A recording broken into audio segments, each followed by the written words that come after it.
Bismillahirrahmanirrahim. Today's topic of discussion is PEDS MCQs बस point start करते हैं।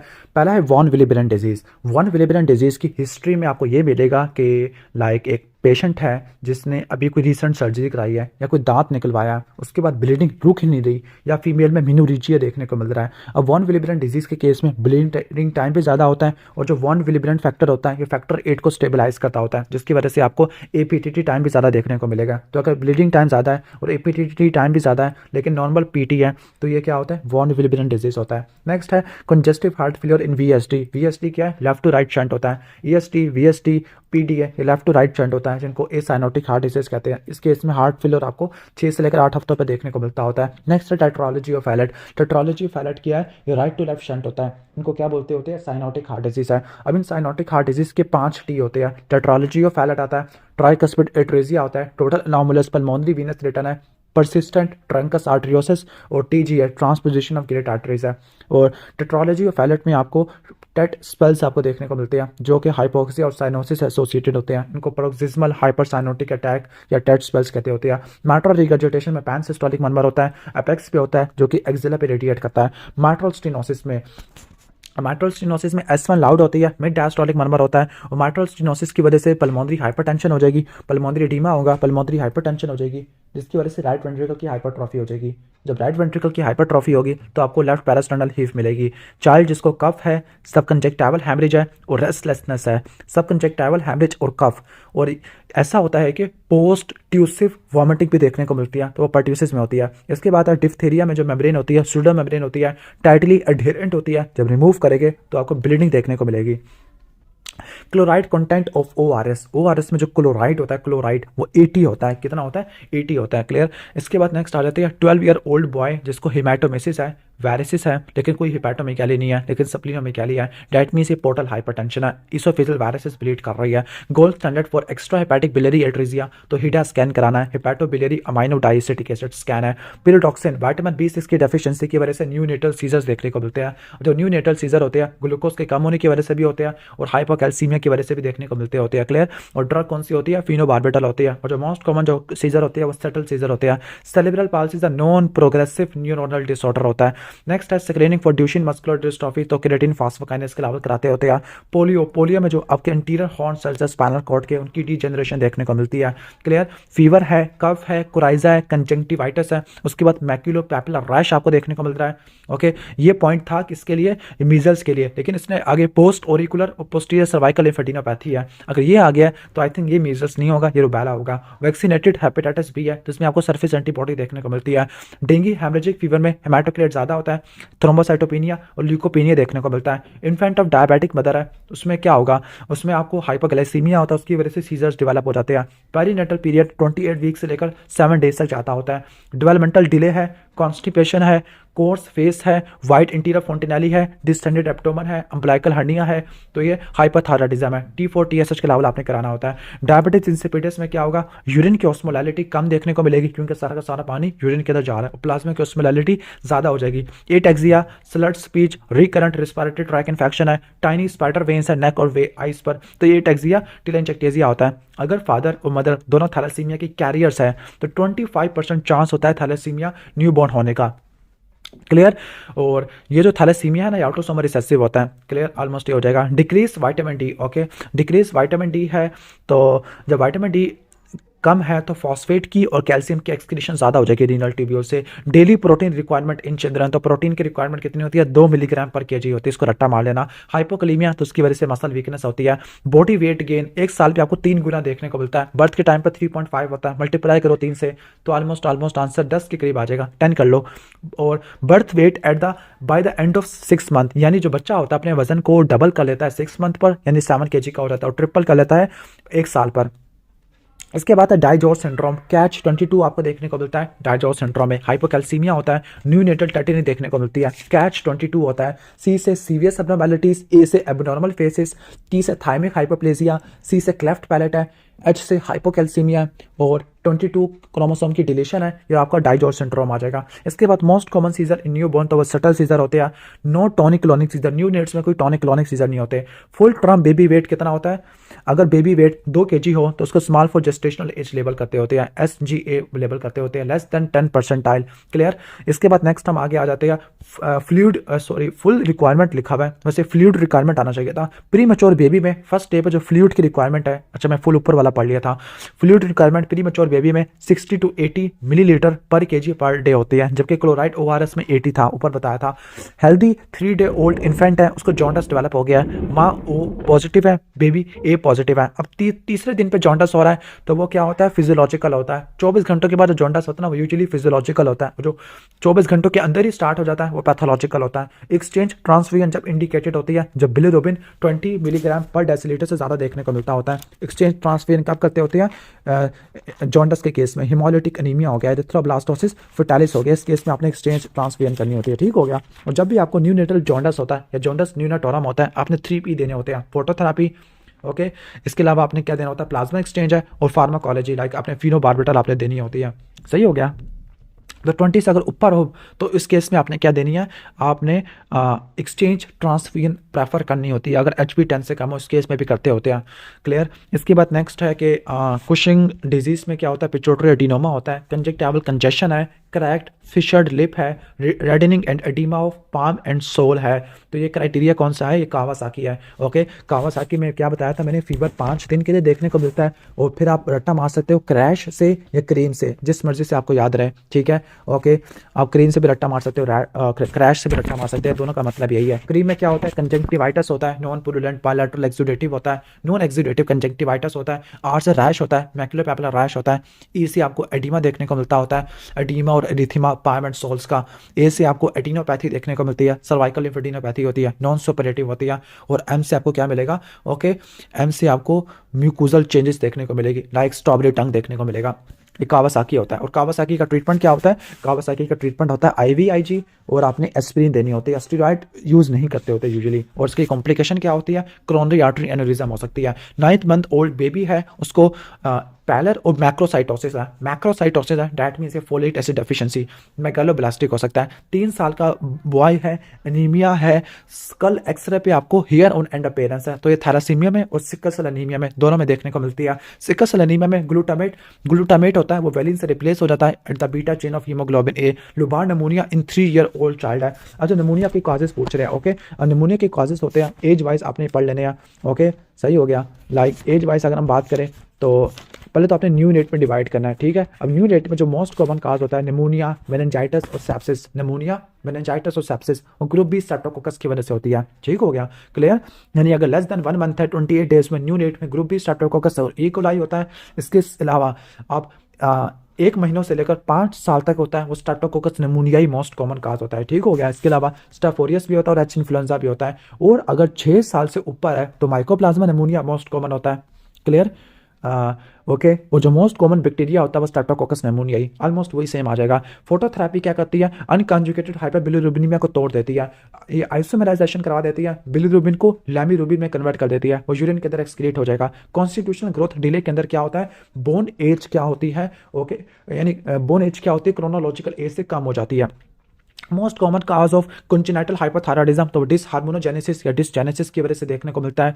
2 erupted teeth है, करालिंग है, कराल कर रहा है, यानी अभी माइलस्टोन वाले की तरफ आ गया है। और हेड सर्कमफ्रेंस 45 है। अब ओके, अब आप हेड सर्कमफ्रेंस को देखो, आप इससे भी आप आंसर निकाल सकते हो, आप करालिंग से भी निकाल सकते हो आंसर। ठीक हो गया, ओके। यानी माइलस्टोन को भी आप देख सकते हो। फॉर एग्जाम्पल, जो बच्चा होता है वो करालिंग स्टार्ट कर देता है 9 से लेकर 12 महीनों पर करालिंग स्टार्ट कर लेता है, और 1 साल पे वो चलना फिरना स्टार्ट कर देता है। क्लियर, सही हो गया। माइलस्टोन्स क्या थे, लाइक ऐसा होता है कि जो नेक की होल्डिंग है वो 3 मंथ पे स्टार्ट कर देता है। क्लियर, और 6 मंथ पर बैठना शुरू कर देता है विद सपोर्ट, ओके। और 7th मंथ पर सिट विदाउट सपोर्ट है, 9वें महीने पे क्रॉल करना शुरू कर देता है, और 12वें हफ्ते पे अकेला चलना फिरना शुरू कर देता है। अगर आप हेड सर्कमफ्रेंस को देखोगे, हेड सर्कमफ्रेंस 45 है। 45 normally at the time of birth 35 होता है। क्लियर, फिर आपने क्या करना है, 3 मंथ पर 41 हो जाएगा, 6 मंथ पर 44 हो जाएगा और 9th मंथ में 46 है, तो आप ऐसे भी निकाल सकते हो उसको।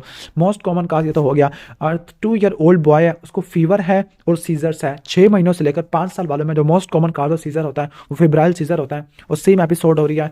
ओके, तो ये फिब्राइल कन्वर्जन होता है, सिंपल या कॉम्प्लेक्स हो सकता है। हीमोफिलिया में एपीटी टाइम एबनॉर्मल होता है। डिक्रीज एचबी है, एमसीवी भी कम है, रेटिक्स भी आपको कम नजर आ रहे हैं, तो आयरन डेफिशिएंसी एनीमिया होता है। 1 ईयर ओल्ड बॉय है, एनीमिया और सप्लीनोमेगाली है, सेम कंप्लेन एल्डर ब्रदर के अंदर है, डेट मींस थैलासीमिया हो सकता है, सिबलिंग की हिस्ट्री है, तो आपने एचबी इलेक्ट्रोफोरेसिस कराना है।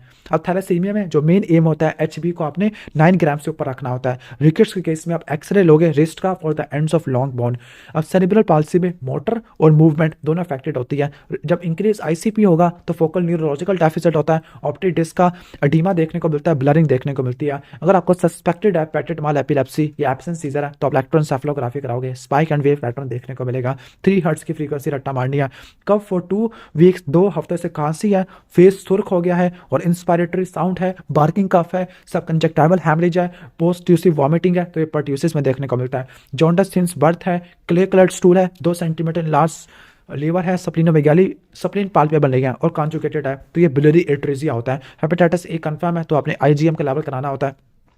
2 ईयर ओल्ड है और 6.5 kg है। ओके, ये आपने जरूर देख लेना इनके वेट को, सही है। 1 साल पे मैंने बताया था कि वेट कितना हो जाता है, 10 kg हो जाता है, 3 गुना हो जाता है, और 2 साल पे 4 गुना हो जाता है, यानी 14 kg हो जाता है। लेकिन इसका वेट कितना है? ओके, 2 साल पे 6.5 kg है। स्पार्स हेयर है, हेयर नहीं है, और स्केली स्किन आपको देखने को मिल रही है। ठीक हो गया, स्केली स्किन और स्पार्स हेयर ये इंडिकेट करते हैं कवाशी ऑर्कर को इंडिकेट करते हैं। कवाशी ऑर्कर में एडिमा भी आपको देखने को मिलता होता है। यूटीआई इन 3 ईयर्स ओल्ड गर्ल में आपको इकोलाई की वजह से होता है। टू प्रिवेंट रिकरेंट डायरिया तो आप जिंक की सप्लीमेंट देते होते हैं। एक्नोडर्मेटाइटिस एंटेरोपैथिका को प्रिवेंट करता होता है। इंट्राडर्मल वैक्सीनेशन होती है, बीसीजी होती है। Clear. Diarrhoea occurs when weaning started, weaning से पहले जो डायरिया होता है वो लैक्टोज इंटॉलरेंस होता है, वीनिंग के बाद होता है वो सीलिक डिजीज होता है। क्लबिंग देखने को मिलती है। Most common cause of acute hepatitis जो कि फीकल ओरल रूट से होता है, तो हेपेटाइटिस ए होता है। फीवर है, टॉक्सिक है, ड्रूलिंग ऑफ स्लाइवा है, स्ट्राइडर है और हॉर्सनेस ऑफ वाइस है, तो ये एक्यूट एपिग्लोटाइटिस होता है। और एक्यूट एपिग्लोटाइटिस में आप एक्सरे करा लोगे, आपको थंब साइन देखने को मिलता होता है। और most common cause H influenza B और स्टाफ ऑरियस होता है। इसमें अचानक ही अपर एयरवे की ऑब्स्ट्रक्शन होती है, हाई ग्रेड फीवर होता है, सोर थ्रोट होता है, डिस्फेजिया होता है, मफल्ड स्पीच होती है। ओके, ट्राइपॉड पोजीशन में बैठा हुआ होगा। डायग्नोसिस के लिए आप लारिंजोस्कोपी करा लोगे, रेड स्वॉलन एपिग्लोटाइटिस मिलेगा, थंब साइन देखने को मिलता है। ट्रीटमेंट में आपने नेज़ोट्रैकियल इंट्यूबेशन करनी होती है, सेफ्ट्राइक्सोन देना होता है। क्लियर। और रिफेम्पिन की प्रोफाइलैक्सिस देनी होती है। नेक्स्ट हम आगे चलते हैं। ओके, 7 ईयर ओल्ड गर्ल है, फीवर, माइल्जिया, हेडेक है और टीएलसी भी थोड़े से 4.5, चलो ठीक है। प्लेटलेट काफ़ी ज़्यादा कम हो गया, थ्रोम्बोसाइटोपिनिया हो गया। थ्रोम्बोसाइटोपिनिया मोस्ट प्रोबेबली सप्लीनोमेगाली की वजह से हुआ होगा। फीवर भी है और माइल्जिया भी है, तो इंटैनिक फीवर पॉसिबल हो सकता है। 1 मंथ ओल्ड बॉय है, उसको मोटर और मेंटल डिले है, नोज डिप्रेस्ड है, हाइपोटोनिया है और सिंगल पाल्मर करीज है, तो ये डाउन सिंड्रोम होता है। आपने क्रोमोसोमल एनालिसिस करवानी है। आईजी लेवल एस्थमा की सिविरिटी को शो करने के लिए करते होते हैं, सही है। इसके बाद 12 ईयर ओल्ड गर्ल है, फीवर है और बटरफ्लाई रैश है फेस पर, और आरएफटी भी डिस्टर्ब्ड है, तो एसएलई में देखने को मिलते हैं। 4 ईयर ओल्ड चाइल्ड है, फीवर, पैलर, बोन पेन है, टीएलसी ज़्यादा हुआ है, 70% ब्लास्ट है। ओके, तो ये एएलएल हो सकता है। एएलएल में आपने बोन मैरो बायोप्सी करानी होती है। अब बोन पेन क्यों हो रहा है? मैरो एक्सपांशन की वजह से देखने को मिल रहा है। मशीनरी मर्मर आपको पीडीए में देखने को मिलता है। सिस्टोलिक मर्मर एपेक्स पे जो कि एक्जिला में जा रहा है, तो वह एमआर होता है। रूमेटिक फीवर का जो सस्पेक्टेड है, तो आपने ग्रुप बी स्ट्रेप्टोकोकस का कल्चर कराना होता है। First choice milk to premature baby, तो प्री मेच्योर के लिए आपने कोलोस्ट्रम देना होता है। इन्फेंट ऑफ डायबिटिक मदर में आपको क्या क्या देखने को मिलती होती है, सही है। बहुत सारे एमसीक्यूज पॉइंट्स होते हैं इन्फेंट ऑफ डायबिटिक मदर में, सही है। तो इन्फेंट ऑफ डायबिटिक मदर में आपको क्या क्या देखने को मिलता होता है? लाइक आपको at the time of birth macrosomia होगा, बर्थ ट्रोमा हो जाएगा, एस्फिक्सिया हो जाएगा, आरडीएस हो जाएगा, हाइपोग्लाइसीमिया, हाइपोकैल्सीमिया हो जाएगा, पोलिसाइथीमिया, हाइपरबिलिरुबिनीमिया हो जाएगा। जो मोस्ट स्पेसिफिक एब्नॉर्मेलिटी होती है वो कॉर्डल रिग्रेशन सिंड्रोम होती है। जो most common congenital heart disease है वो वीएसटी होता है। मोस्ट स्पेसिफिक टीजीए होता है और most common neurological abnormality neural tube defect आपको देखने को मिलती होती है। क्लियर। सारे एमसीक्यूज पॉइंट बता दिए इन्फेंट ऑफ डायबिटिक मदर से रिलेटेड। क्लियर, ऑलमोस्ट ये हो जाएगा।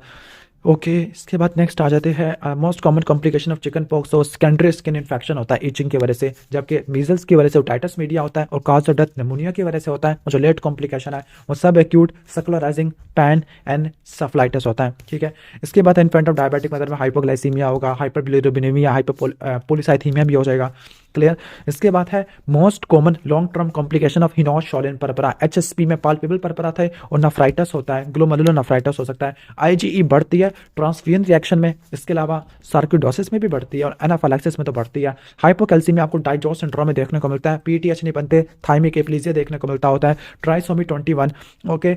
इसमें क्या होता है, डाउन सिंड्रोम है तो अपवर्ड स्लांटिंग पाल्पेब्रल फिशर होते हैं, थिक एपिकेंथल फोल्ड देखने को मिलता होता है। विटामिन डी की जो डेली रिक्वायरमेंट है वो 400 माइक्रोग्राम होती है, क्लियर। माइक्रोग्राम नहीं, 400 इंटरनेशनल यूनिट है। 6 मंथ ओल्ड इन्फेंट है तो कितनी कैलोरीज आपने देनी है, 110 किलो कैलोरी पर केजी पर डे देनी है। Average weight gain in 3 months of life per day, तो 3 मंथ्स में कितना होता है पर डे, 30 ग्राम्स आपको देखने को मिलता होता है। या वीक्सली बात करें तो 200 ग्राम्स होता है। इसको अपने फैक्चुअल है रट्टा मार देना है। बिफोर सप्लीमेंटिंग कैल्शियम है तो अपने ग्लूकोज लेवल को भी अपने अच्छे से मॉनिटर करना होता है। हाइपोटोनिया आपको सेरिबेलम के डिजीज में देखने को मिलती है। हॉर्नल सिंड्रोम में टॉसिस, मियोसिस एंड हाइड्रोसिस एंड ऑप्थेल्मोस देखने को मिलता है। कंजेनिटल हाइपरट्रॉफी पैलोरिस्टिनोसिस 2 हफ्तों से लेकर 2 महीनों पर जाकर प्रेजेंट करती है। इसमें क्या होता है, इसमें आपको नॉन बिलस वॉमिटिंग देखने को मिलती है, ओलिव लाइक मैस आपको देखने को मिलता होता है। Hypokalemic hypocalcemic हाइपोक्लोरिमिक metabolic एल्किलोसिस with paradoxical एसिडुरिया होता है। जुवेनाइल रूमेटिक आर्थराइटिस में क्या होता है, रूमेटॉइड आर्थराइटिस में से हेपेटोसप्लीनोमेगाली देखने को मिलती है। कब सस्पेक्ट करना है, अगर एज 16 साल से कम है और 4 या 4 तक जॉइंट्स इन्वॉल्वमेंट है और इसके अलावा ड्यूरेशन 6 वीक से ज़्यादा का है तो इस वक्त आपने लेबल करना है जी आपको। Head circumference at the age of 1 तो ये 47 तक होता है। 46 कब था, 9th मंथ पर, 6 मंथ पे 46 था और ऑलमोस्ट ये मैंने बता दिया, ठीक है। At the time of birth 35 होता है, क्लियर। एक चाइल्ड है जो कि हेपेटाइटिस बी पॉजिटिव मदर पे पैदा हुआ है तो आपने क्या देना होता है, उसको हेपेटाइटिस बी की वैक्सीनेशन और इम्यूनोग्लोबुलिन देनी है, लेकिन सेपरेट साइट पे देनी है, ओके। एपैथिक चाइल्ड और एडीमा है। अब क्वाशियोर्कर में आपको क्या क्या देखने को मिलती है, मेंटल रिटार्डेशन या मेंटल चेंजेस आपको देखने को मिलती है क्वाशियोर्कर में, क्लियर। ये इंपॉर्टेंट एमसीक्यूज पॉइंट था, इसको आपने याद रख लेना है, ओके सही है। क्वाशियोर्कर में आपको पोर्ट बैली एब्डोमेन भी देखने को मिलता है, यानी एब्डोमेन का साइज काफ़ी ज़्यादा इनलार्ज होता है क्वाशियोर्कर में, क्लियर। तो ऑलमोस्ट ये भी हो जाएगा हमारे। आगे चलते हैं हम, ओके अच्छा। इसके अलावा अगर आप और एमसीक्यू पॉइंट बता दो क्वाशियोर्कर से रिलेटेड, सही है। तो क्वाशियोर्कर को हम क्या बोल सकते हैं, एडिमेटस सैम बोलते हैं, फैट शुगर बेबी बोलते हैं, या डीकम्पनसेटेड सैम बोलते हैं, या क्या नहीं मतलब है, मैल अडाप्टिव सैम है। सैम क्या होता है, सीवियर एक्यूट मैल न्यूट्रिशन है, जो जब लेबल करते हैं जब आपको bilateral pitting edema nutritional origin का है, या फिर मिड अपर आर्म सर्कमफ्रेंस 11.5 से कम का है, या weight over height -3G score से कम है, दैट मीन्स ये क्या है, सीवियर वेस्टिंग का शो करता है। क्या शो करता है, ये सीवियर वेस्टिंग को शो करता होता है। ऑलमोस्ट ये भी हो जाएगा हमारा। इसके बाद नेक्स्ट हम आगे चलते हैं, ओके। ट्रीटमेंट ऑफ आरडीएस, तो आरडीएस के लिए आपने सर्फेक्टेंट देना होता है, एंडोट्रैकियल ट्यूब से दोगे, okay. What to give in pertussis, pertussis में आप मैक्रोलाइट्स देते होते हैं, क्लैरिथ्रोमाइसिन देते होते हैं, clear. Scenario of neonatal sepsis है तो कल्चर करा लोगे। कॉटेड टंग आपको एंटेरिक फीवर में देखने को मिलती है। एस्थमा का ट्रीटमेंट है nebulisation with salbutamol. Perianal fistula right inguinal fossa में मैस है तो डायग्नोस क्या होगा, क्रॉन्स डिजीज है, मैस आपको देखने को मिलता होता है। हिस्ट्री ऑफ जॉन्डस है, पॉजिटिव हिस्ट्री है सिबलिंग्स में, ठीक हो गया, ओके। तो जॉन्डस है डेट मीन्स हेपेटाइटिस ए से आया होगा, इसके आप आईजीएम करा लोगे। फिक्स्ड स्प्लिटिंग ऑफ S2ESD में देखने को मिलती है। व्हाट डिक्रीजेस पीरिलोड, फिरासिमाइड पीरिलोड को डिक्रीज कर देता होता है, clear. Drug given in suspected rheumatic heart disease है तो रूमेटिक हार्ट डिजीज में क्या देनी होती है, अपनी एस्पिरिन देनी होती है, एनसेट्स देनी होती है, स्टेरॉइड्स देनी होती है। Cause of meningitis at the age of 1 year तो हीमोफिलस इन्फ्लुएंजा मैंने बताया था। इसके अलावा मेनिंजोकोकस भी हो सकता है वैसे, क्लियर, ठीक है। अच्छा इसके बाद हम आगे चलते होते हैं, लाइक अच्छा मैंने बताया था न्यू नेट्स में तो जो मोस्ट कॉमन होता है वो आपको बताया था, निमोनिया हो, सेप्सिस हो, मेनिंजाइटिस हो तो हमेशा क्या होता है, ग्रुप बी स्ट्रेप्टोकोकस होता है, क्लियर, सही है। और अगर 2 महीनों से लेकर 2 साल में यानी आपको इन्फेंट में हो तो हीमोफिलस इन्फ्लुएंजा टाइप भी है, निजेरिया और स्ट्रेप्टोकोकस निमोनियाई है। और 2 साल से ऊपर है तो स्ट्रेप्टोकोकस निमोनियाई और इसके अलावा निजेरिया मेनिंजाइटिस, ये आपकी चीज़ें आ जाती हैं। इसके बाद नेक्स्ट हम आगे आ जाते हैं, ओके। कॉम्प्लिकेशन ऑफ टोफ है, टोफ की क्या कॉम्प्लिकेशन देखने को मिल सकती है, ब्रेन एब्सेस देखने को मिल सकती है, स्ट्रोक वगैरह, सेरेब्रोवास्कुलर एक्सीडेंट देखने को मिल सकता होता है, ठीक है। 4 ईयर ओल्ड चाइल्ड है, लास्ट 4 मंथ में 4 ट्रांसफ्यूजन लगाई है तो आपने क्या डायग्नोस होगा, थैलेसीमिया, तो आपने एचपी इलेक्ट्रोफोरेसिस करानी होती है, ठीक है। गोट मिल्क लेने की वजह से फोलेट की डेफिशिएंसी होती है और एमसीवी क्या हो जाएगा, बढ़ जाएगा। हीमोफीलिया ए में एपीटीटी और क्लॉटिंग टाइम आपको ज़्यादा देखने को मिलता होता है, फैक्टर 8 की डेफिशिएंसी है। सिनेरियो ऑफ एक्यूट ल्यूकेमिया क्या होगा, फीवर होगा, पैलर होगा, सही है, बोन पेन देखने को मिलेगा और आपको टीएलसी ज़्यादा देखने को मिल सकते होते हैं, हेपेटोसप्लीनोमेगाली भी देखने को मिल सकती है तो एएलएल होता है। नेक्स्ट क्वेश्चन पे आ जाते हैं, cause of false negative tuberculin test. False negative tuberculin test आपको माल न्यूट्रिशन में देखने को मिलता है, और वो कौन सी कंडीशन है जिसमें फाल्स नेगेटिव होता है, इसका जवाब अपने कमेंट सेक्शन में देना है। या अगर HIV या इम्यूनो कॉम्प्रोमाइज्ड है, स्टीरॉयड ले रहा है, उस केस में भी होता है, ठीक है। अगर एंटी मलेरियल ड्रग ले रहा है और हीमोग्लोबिन यूरिया हो गया तो ग्लूकोज 6 फास्फेट डिहाइड्रोजनेस डेफिशिएंसी है। Lapse in primary hypothyroidism, TSH ज़्यादा होता है, T3 T4 कम होता है। डायबिटिक चाइल्ड है, इंसुलिन दी है, उसको स्वेटिंग टैकीकार्डिया हो रहा है और अपर एब्डोमिनल पेन है, तो हाइपोग्लाइसीमिया है।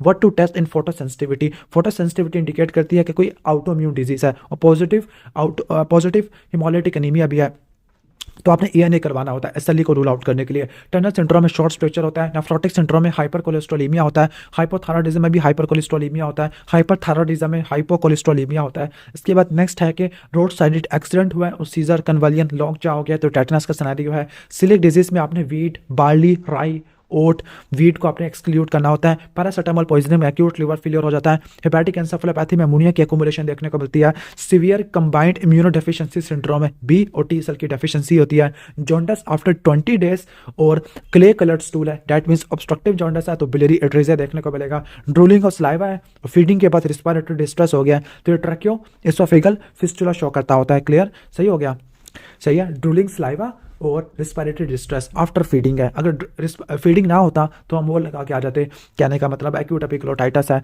डाउन सिंड्रोम में आपको IQ कम देखने को मिलता होता है, ओके। लो प्लेटलेट है, लो ल्यूकोसाइट्स है, हेडेक है, फीवर है और वॉमिटिंग है, ठीक है। Headache, myalgia, retroorbital pain, break bone fever है और WBC कम है, प्लेटलेट भी कम है तो डेंगू का हो सकता है। कंफर्मेशन के लिए IgM और IgG के लेवल्स करा लेते हैं, तो ऑलमोस्ट ये हो जाएगा हमारा।